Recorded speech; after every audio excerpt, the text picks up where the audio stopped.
Good morning, everyone. My name is David Barnard. This is an open door brought to us by Cindy Krupp. I'm substituting for Amy Heibel today, who's traveling and having a great time, I hope.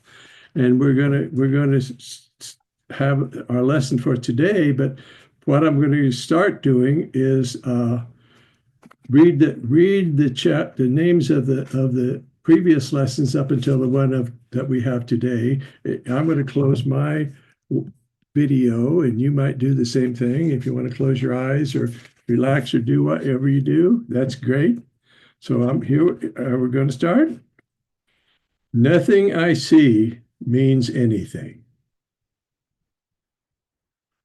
I have given everything I see all the meaning that it has for me.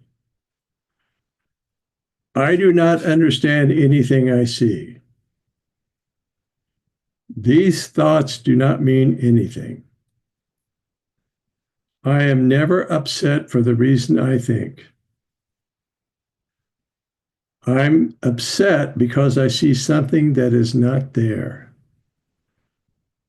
I see only the past.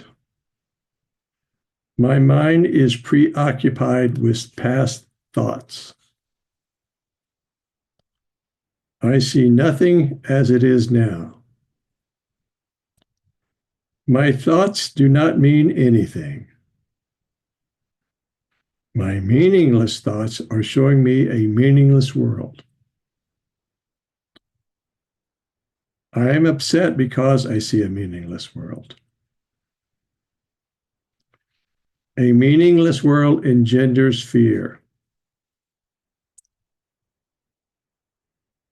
God did not create a meaningless world. My thoughts are images that I have made. I have no neutral thoughts. I see no neutral things.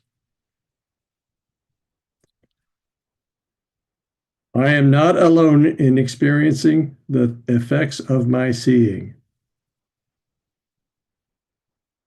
I am not alone in experiencing the effects of my thoughts. I am determined to see. I am determined to see things differently. What I see is a form of vengeance. I can escape from the world I see by giving up attack thoughts. I do not perceive my own best interests. I do not know what anything is for. My attack thoughts are attacking my invulnerability. Above all else, I want to see. Above all else, I want to see things differently. God is in everything I see. Now I'm going to read that lesson. If you can come back to the video or not. We're going to have a meditation during the lesson a couple minutes from now. Once again, God is in everything I see. The last two lessons ask you to make seeing a priority among your desires. In this lesson, we learn that true seeing is the recognition that the light of God shines in every single thing. You might consider it silly to think of a table as having God in it. You might believe God does not exist in a glass of water. Yet if you think that God is pure energy, then God is in everything. And if you think of thought as energy, you can begin to see creation in the most fundamental sense. The mind creates without thought, and God is in your mind.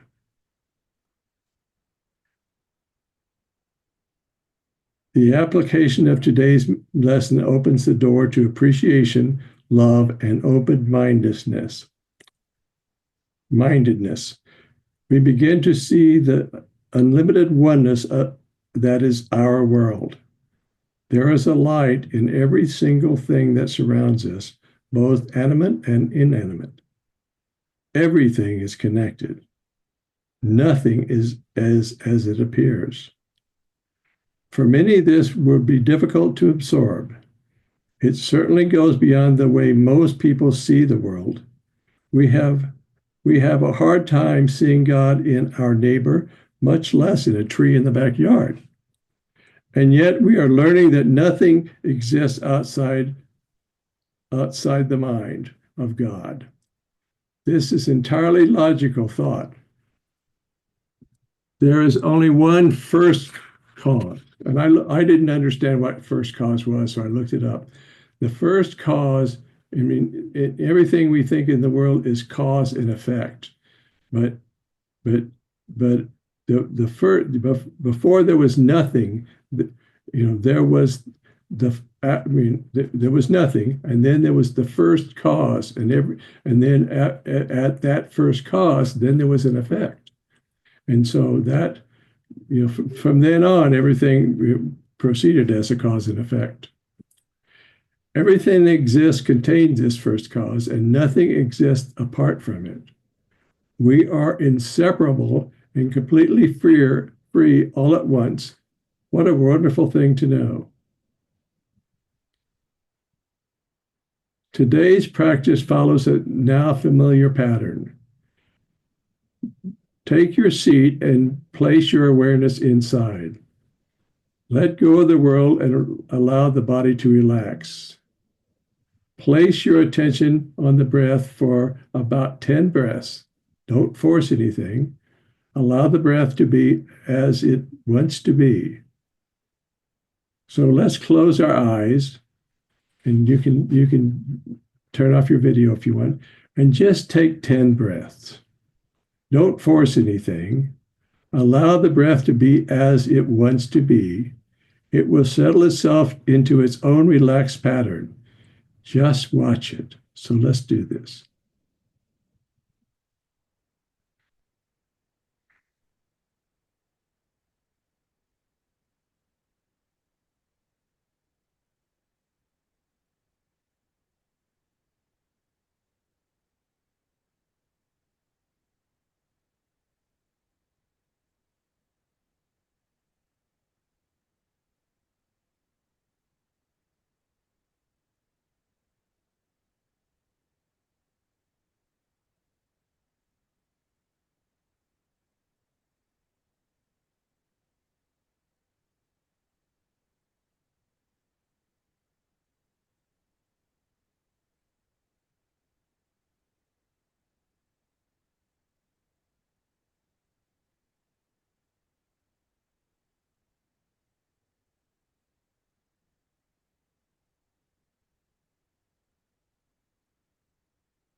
Okay. Oh, now with your eyes open, say in your mind, God is in everything I see. With soft eyes, look around the room, out the window. Without judgment, let your gaze fall on specific objects, people, or things, and slowly repeat the lesson. For example, you might say, God is in this printer. God is in this lamp. God is in this piece of paper. God is in the asphalt. God is in the tree. God is in my hand. God is in the air. God is in my breath. God is. So let's come back to the class. And what I found when I started taking the breath, the first two breaths were like real forceful, and like I was so conscious of them, and I was counting my breaths and everything. And then I started to relax and just breathe. And there was no sound. And the only maybe because I'm the host today, the only thing I thought about was my breaths. And so it was just, oh, it was so peaceful in there. And it was, and all I was doing is breathing and being, and it was just, I guess I always thought, well, this is kind of what heaven's like. This is a little hint of what heaven's like, because heaven is in my mind and heaven is in our mind. And so, what does anybody else have any thoughts about the breathing or anything about thoughts about anything else? Rhonda. Thank you, David. I don't know if you know this, David, but your video is still off. I love to see your face. All right. I'm a rookie. I thank you so much. Wonderful, wonderful lead in, and caused me to stop what I was doing. Sit still for a minute. All of that can wait. What is most important? And that's why I love these opportunities that we get every day. And I'm really feeling deeply that God is in everything I see and that nothing is excluded right now. The eyes landed on certain objects that it said, well, that's offensive. How can God be in that? And what I'm feeling is there is nothing wrong. Nothing is offensive that I see. God is in everything. And Amy just does such an exquisite job of breaking these lessons down. Yes, she did. You know, I'm so grateful that we are going through this week by week. And you did mention first cause, and that's something that this intellect likes to grab onto and try to understand a little bit. So I'm just going to allow this thought to come out to see, well, whatever. Please respond any way you would all like. If God is first cause, then everything else is effect. Everything else is effect. So there can be no like little causes in between, like nothing is causing, even though there's interdependent co-arising, right? But it's still at the first level of things. It's God. Mm-hmm. I'm just really feeling that this morning and wanted to express it and allow the mind to chew and be open to any truth that you guys are feeling about that. So grateful to be here. I love you. Thank you. I'll get you in a minute, Barbie. What came to mind, Rhonda, when you were saying that is God is the ocean, and all in subsequent whatever happens subsequently, are little waves in the ocean, and they come up, and then we have this effect, and whatever it is, good, bad, or indifferent, in our minds or in our perception, and then it goes back down into the ocean, goes back down into God, and we go along and go until the next little thing happens. But we all, and I can still know that God's ready. God's ready for me when I come back and get calmed down and get back into the flow, because that's where God is. That's where that first cause is still causing. So thank you for your opinion. All right, Barbie, what do you have for us? When I was doing the breathing, the me character got a stabbing pain right in the chest because it didn't want me to do this. I sat with it, let it go. And when you brought up the first cause, I'm thinking first cause is God. Then after after we went through the thing, open your eyes, and it's like it's gone. Because I didn't realize I'm not paying attention to it. But during those 10, 12 breaths I was taking, the pain was stabbing me. And I says, I'm not going to listen to you because you're not in control. So that was an experience. Thank you. Anyone else?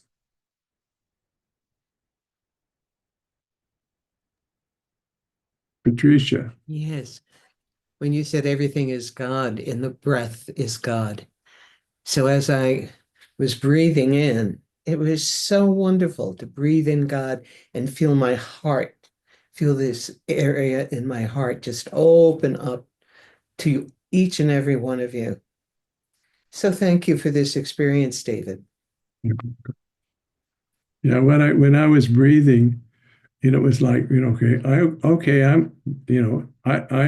I'm a body, but I'm not a body, but I use this body that I made to function, and it needs breath to keep on going, because I need this body to do the things that I want to do, and, eat and drink and drive and read the course and come to these wonderful classes. So it's good that there's fuel for my fire.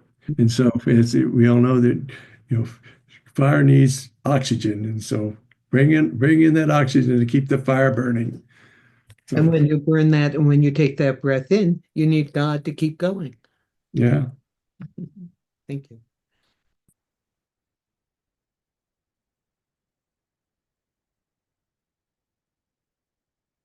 Well,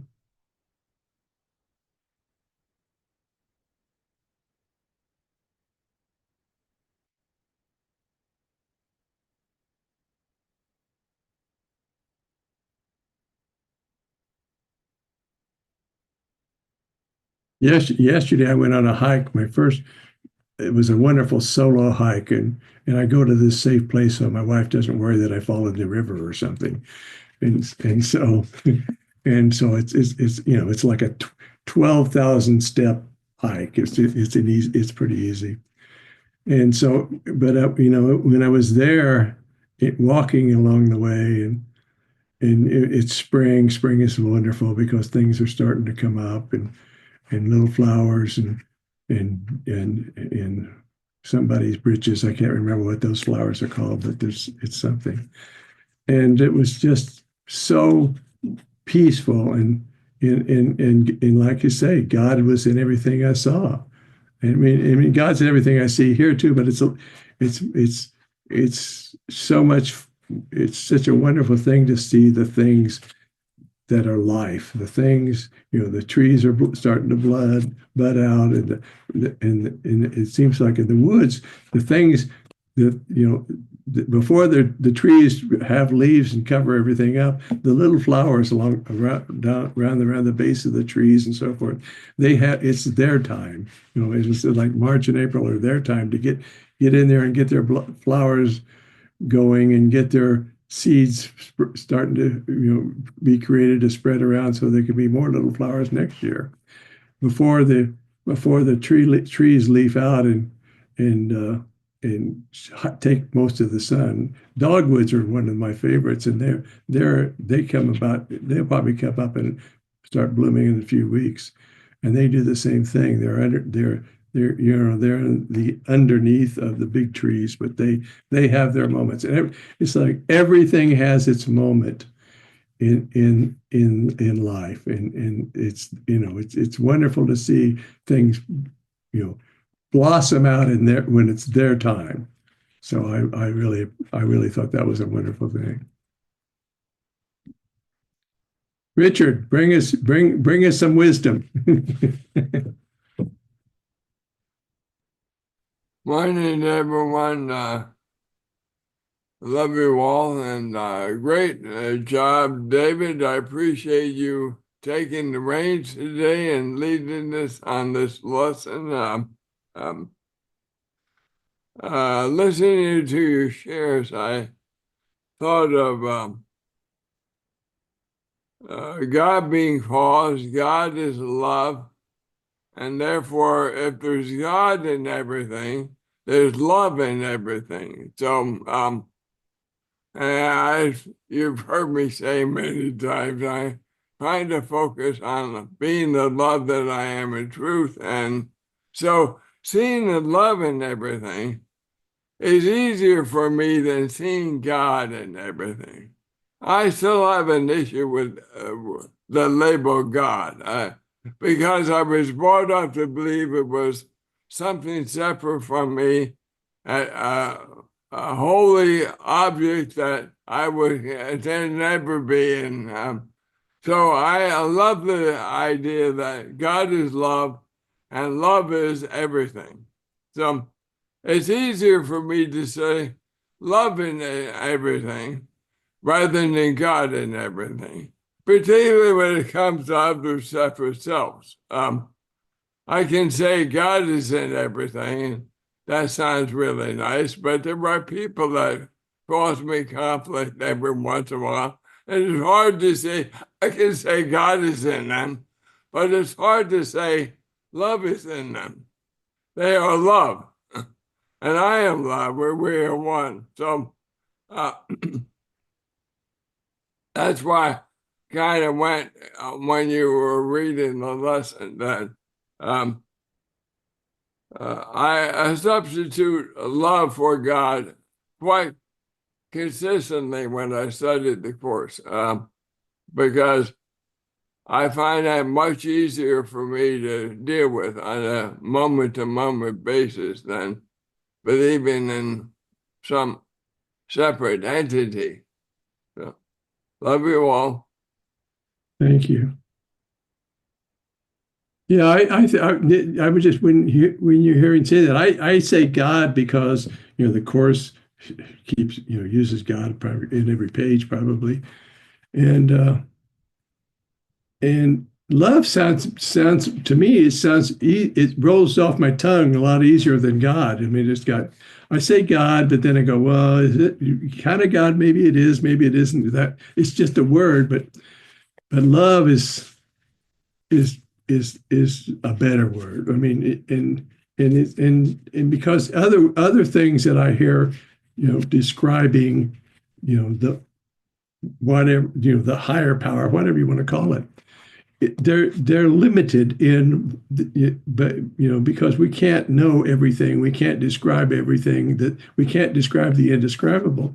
But love is, love is everything, and love, when you say love, that there isn't anything that isn't love.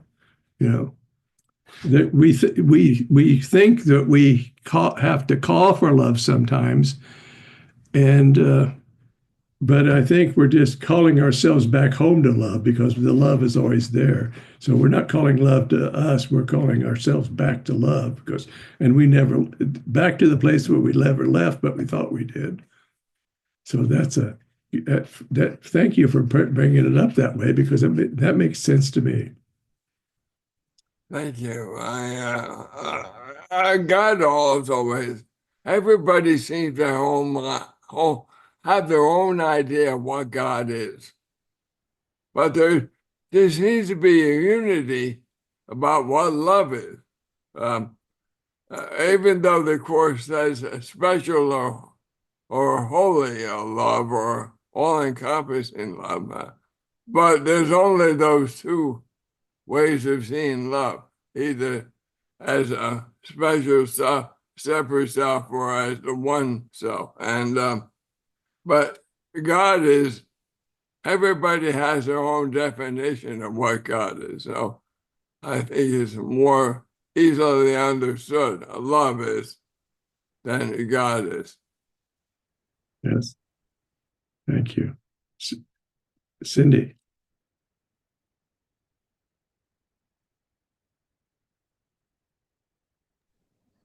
First thing I want to say is that this experience was originally designed to only be 30 minutes.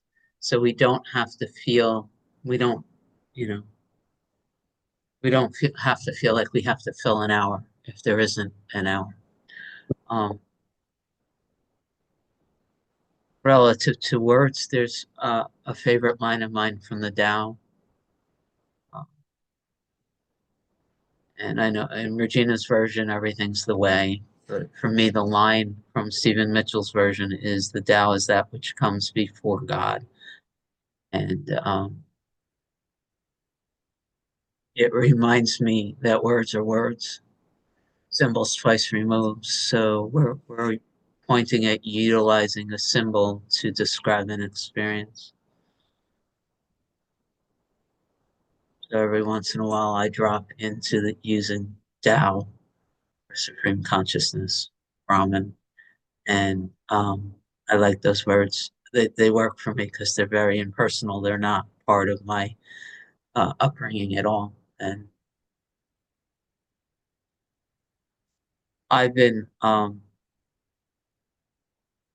fairly actively in my experience these days, becoming more aware of where this character desires to make exceptions to God as. This lesson says God is in everything I see. It actually doesn't say God is all there is. And so there's this leeway, right? And so I've been watching how this character, whatever you want to call this experience with Cindy, goes unconscious with this idea of exceptions to the teaching that points to God as, or consciousness as. Simply, the guides say it simply is. So, there's a contraction or a pain here. And instead of just allowing the pain to arise and inform and be the experience, I watch the storyline tell me that this is the exception. Slash, or somehow this is something God can. The thing that I've been noticing is the idea that this is something God can't handle. This is where fear is going to overcome the love of God. And there's lots of examples in the world today, or in the life, or how stupid can they be? Or I can't believe this is happening. But it's an interesting experience that I'm just becoming aware of, where this personality has these little bits and pieces that it's great to feel the grief or the pain or whatever. I'm not, consciously, I have habitually started to welcome the pain when it arises. But this idea that happens in the mind that says, this is a fear or a pain or a circumstance that God's love somehow is not a part of. But then I got the guides telling me what you damns you back, and God simply is. And if you keep, I love that statement, what you damns you back, and what you keep in the shadows brings darkness to you. And so can I accept that there is nothing that God can't handle?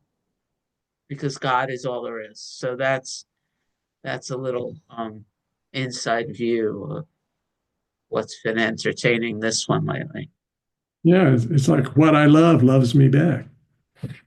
It loves me whether I would love it or not, but it's a lot more fun when we both love each other. Yes, and I'm pushing back because part of what's been going on here is this is for me, so I'm going to say it out loud, and I'm watching the resistance to it. It's very easy for me to say love is all there is, and somehow that tends to put a band-aid on this experience that's underneath it that feels so awful. So I've been noticing that it's been very, very useful to give space to allow the fear and the pain and the anger and whatever is here. Lately, it's judgments against my mother. Man, there are a lot of those as I get ready to go and spend a couple of days with my parents. allow them to come and not use the mind to tell me that it's not true, but instead to allow the experience to arise and then look for where the belief that God is not in that, if that makes sense. It does. It's excruciating at times, but it's the current practice. Thank you. Sandra.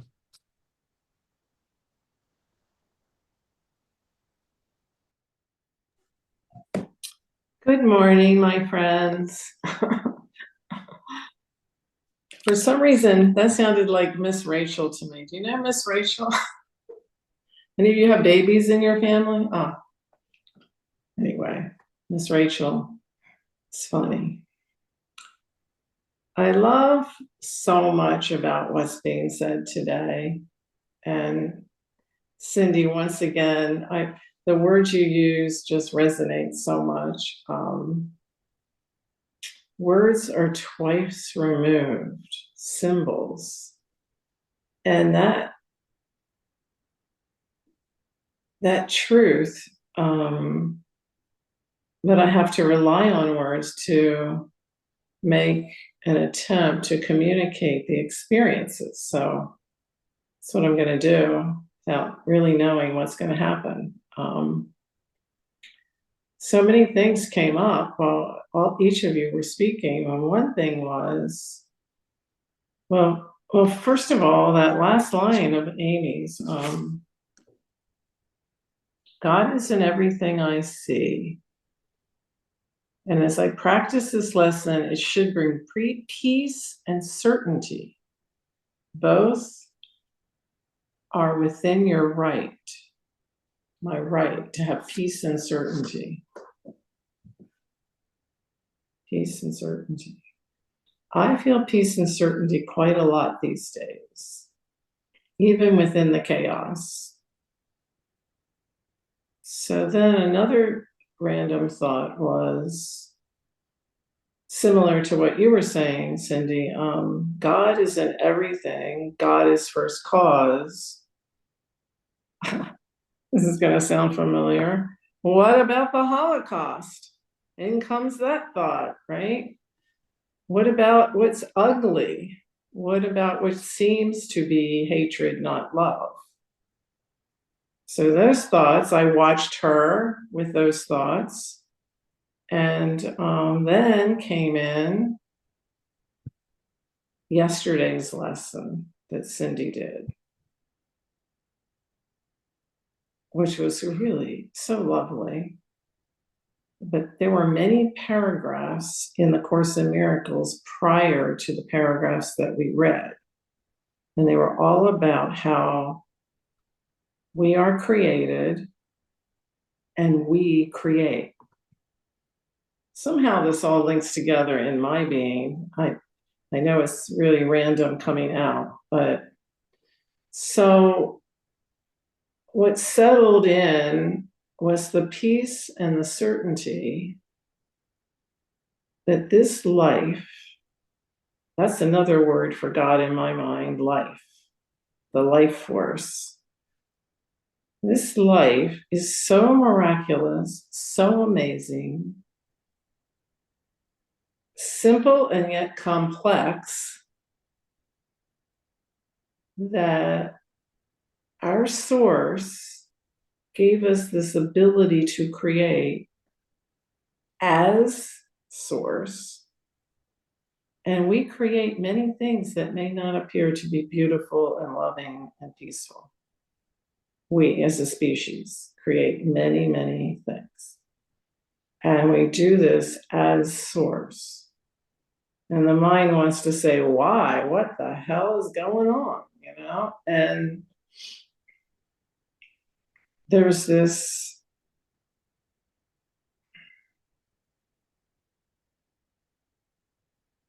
knowing that it's all okay. There's this knowing that each form is given this opportunity to know its true self through the chaos, through the hatred, through the seemingly craziness of it all. Somehow that makes sense to me because the mind wants to make sense of everything. But like yesterday when I was saying, sadness was beautiful. If God is love, and love is all there really is, there must be a beauty and a wisdom in everything, even the things that the character, the individual form thinks is ugly. Now, knowing that and experiencing it are two different things. I don't always experience that, even as I know it. But sometimes I do get to experience that. And I try to rest in that, savor it, savor those moments when I can just see beyond the characterizations I make. That's when I get to have that right of mine that Amy said, that everything is peaceful and certain. So while all this stuff is happening in the world,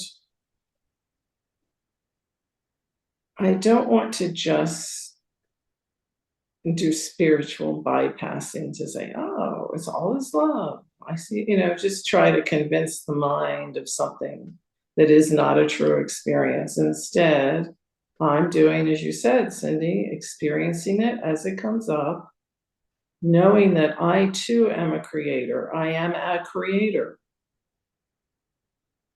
And I get to create. This is where my choice comes in. And I experience choice, I experience free will. And I'm aware of that more and more and more. I'm not just a reactive being. I'm not just this like pinball being shot around the pinball machine.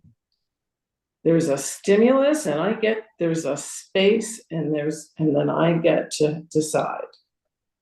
Not just an automatic reaction anymore.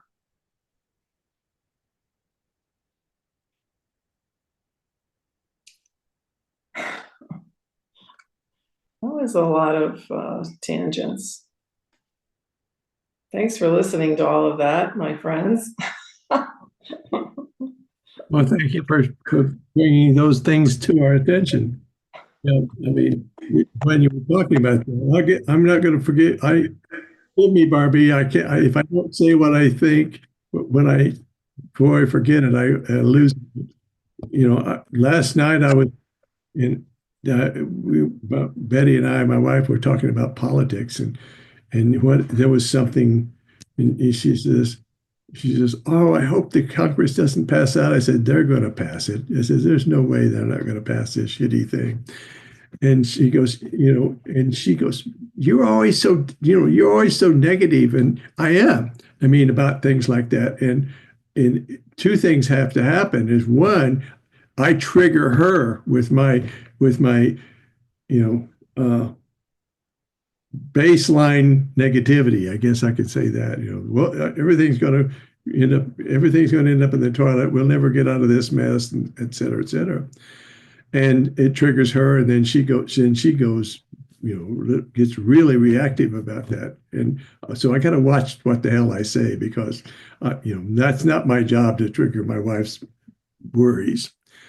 But it's also not my job to think those things. I mean, Matt Kahn wrote a book, Whatever Arises, Love That. And so, I mean, you can't love. I mean, there's different kinds of loving. There's loving and hugging, and there's loving it. I love the fact that I exist and we exist, and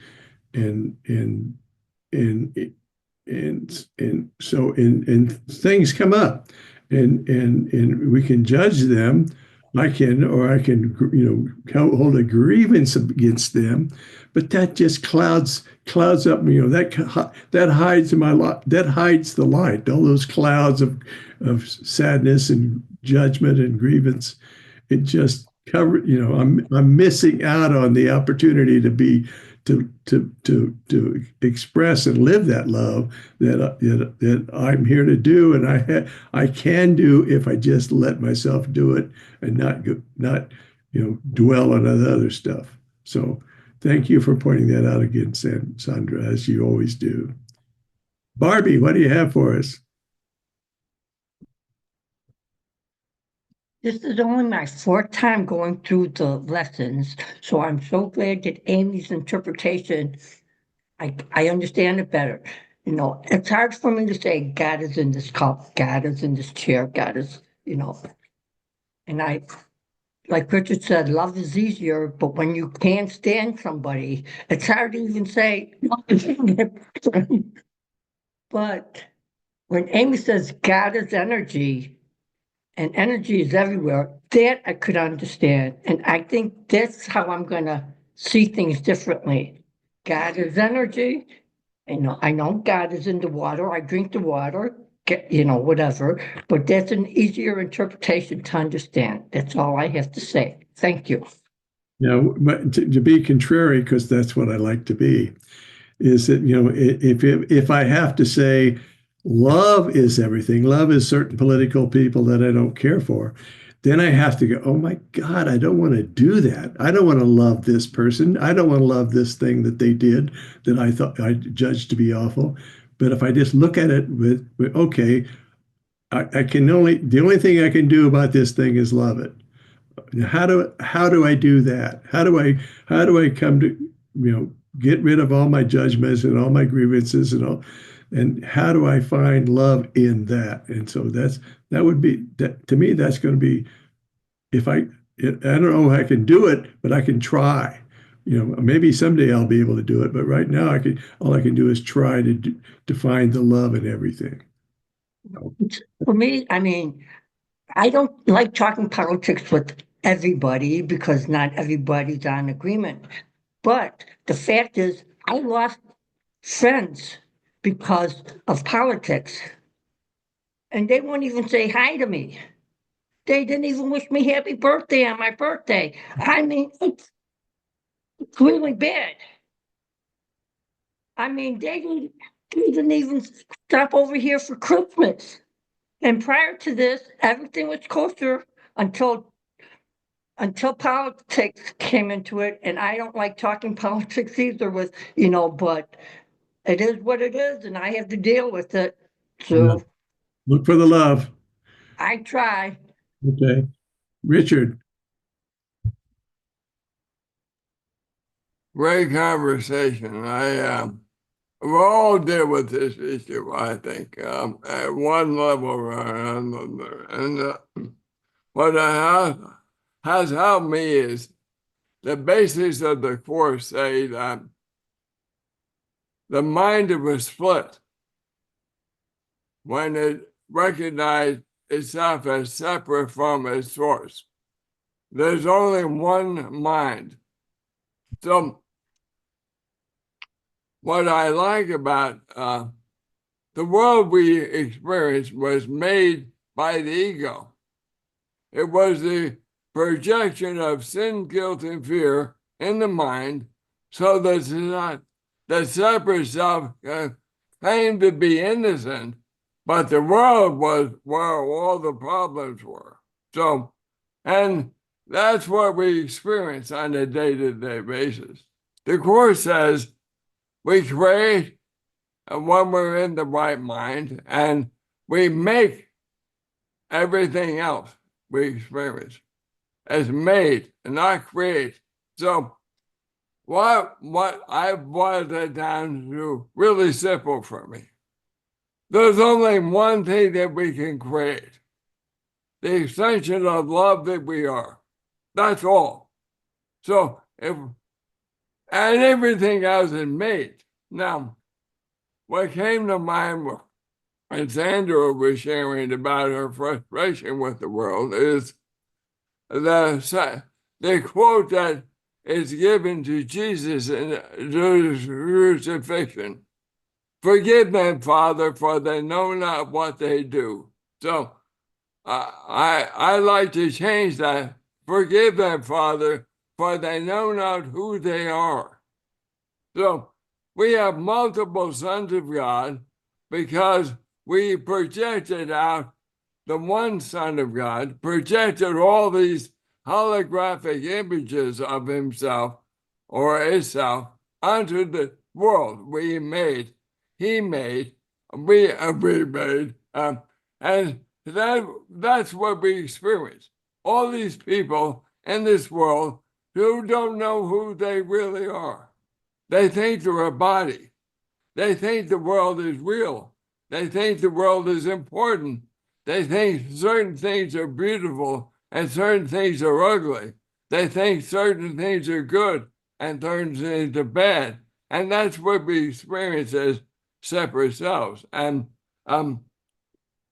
getting back to the oneness of us all love, it can be possible. I've been doing this for a few years now, and it doesn't mean I don't slip back into the ego quite frequently, but when I do, I go, whoa, everything is love. I have to love everything or I'm in the wrong mind. So it seems to be working for me. I can go, like Sandra said, my experience on a daily basis, majority of my time had been peace because I'm not fighting with what I'm seeing. I'm not arguing about what's going on in the world. It is what it is. I may have a preference, but I don't hate anybody or dislike anybody because of their politics. That's crazy. One of my best friends, we meet every month and we're for lunch and we talk about the Course of Miracles for an hour or two. And we're on the extreme ends of the political spectrum. And we agreed long ago we wouldn't talk about politics. We'd only talk about the Course and the fact how we're manifesting what the Course is teaching us in our day-to-day life. And that works pretty good. At one point, we almost stopped meeting. That was after January 6th, a few years ago. One of us said, what insurrection? Nobody had any weapons. And the other person, I can't believe you said that. I'm leaving. And got up and almost walked out of the restaurant. And we finally agreed, this is bullshit. Let's get rid of the politics and let's focus on the love that we are in truth and study the Course in Miracles and discuss it, and we'll leave the other stuff out of our conversation. And that's been going on for about 6 years now. And it's a difficult time we're going through, not only politically, but consciously. The whole planet is waking up. So there's going to be a lot of chaos. And I rather than get involved in it, because I'm not guided to get involved, I just love everything. And that's much easier for me. I'm happier, I'm more at peace. I don't care what you think, what you say.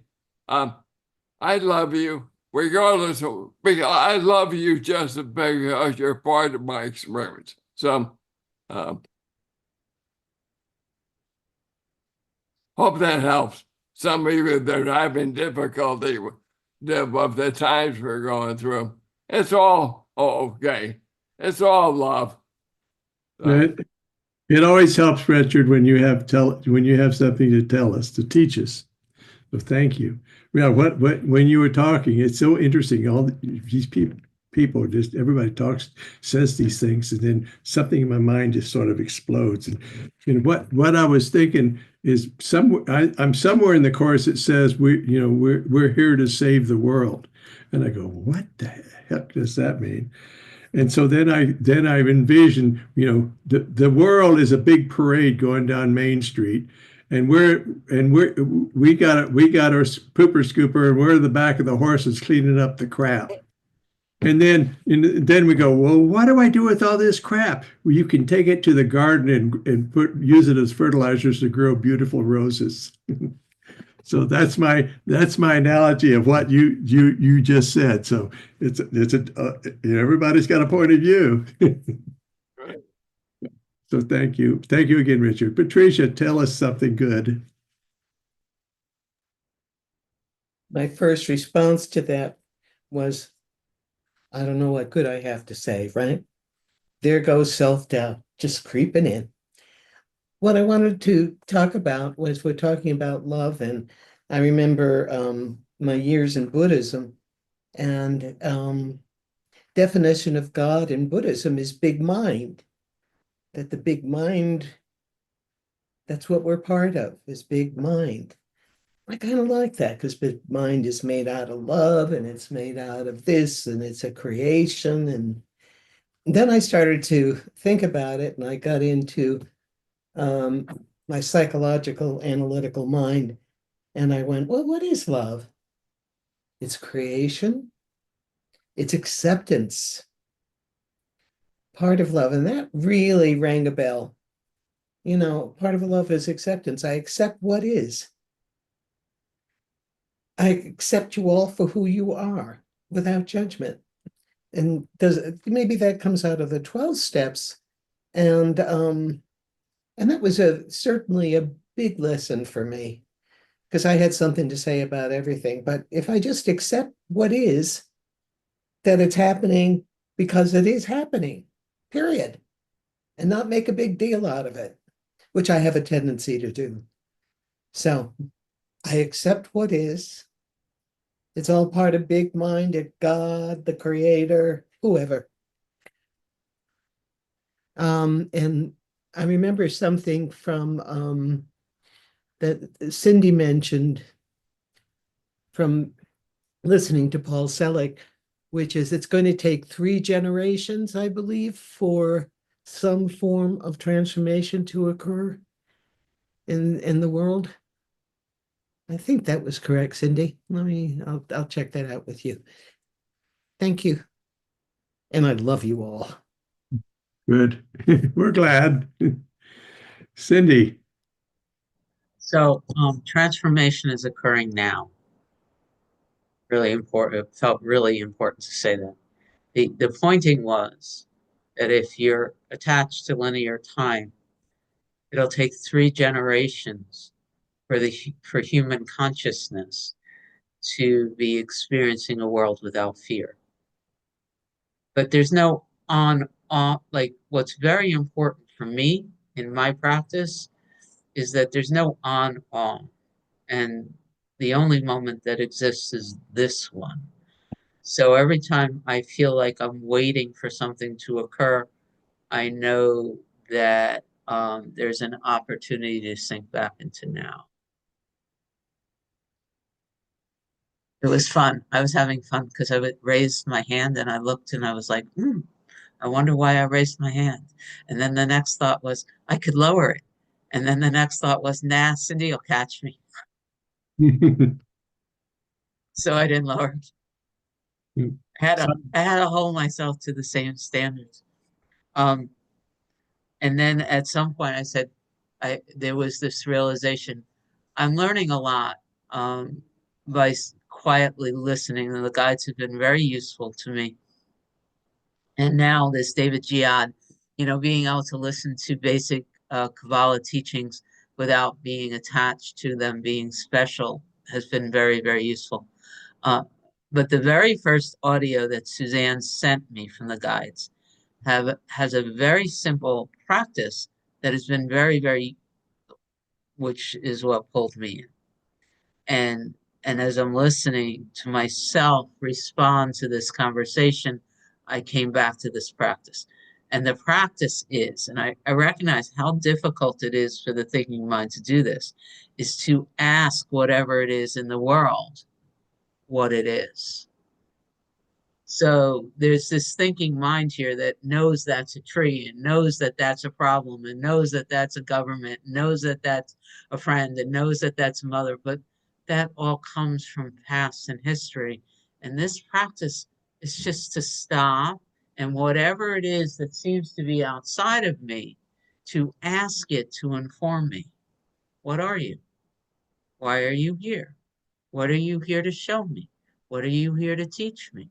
And to be willing to be in that inquiry is very, very, very different than believing this all the time. I've already proven more times than I choose to count that this thinking mind doesn't know, is wrong like all the time. It doesn't know. It keeps making up stories to make the system feel more comfortable. But it's never right. It's all made up. So the simple practice of stopping, and when there appears to be something going on that's outside of me, to stop and say, hello. Thank you for showing up in my world.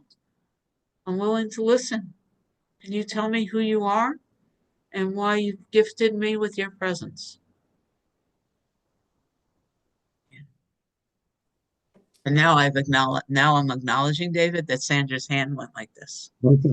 I love what you just said. And yesterday, when you told us, well, we were talking about the will of God, aligning our will with the will of God. And you said that his will for us is perfect happiness. And I thought, well, it is perfect happiness. I mean, don't try to define it. Don't try to define it. But I felt it. I felt perfect happiness when you said it. And to me, it was just being. In that moment, remember, I was feeling sadness, but I was happy that I was feeling sadness. And I thought, that's perfect happiness.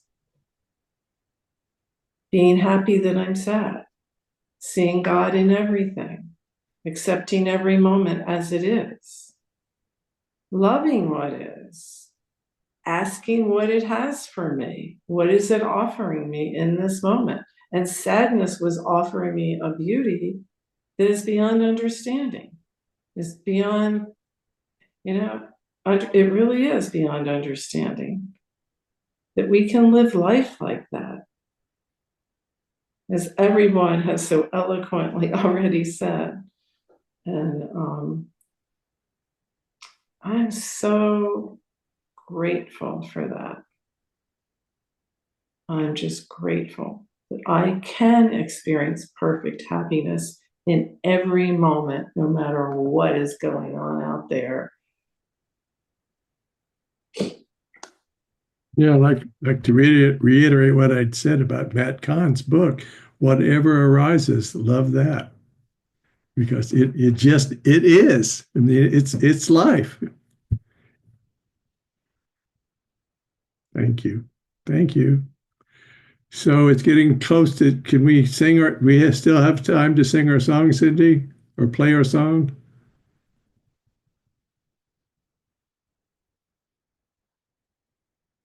I'll stop the recording, and then anyone who wants to hang out and listen to the song that you were inspired to end with can listen. Yeah. Okay. And then we're meeting again in an hour. For these wonderful, thought-provoking, lovely, lively offerings to the all of us today. Thank you. And thank you, David. Great job. Thank you.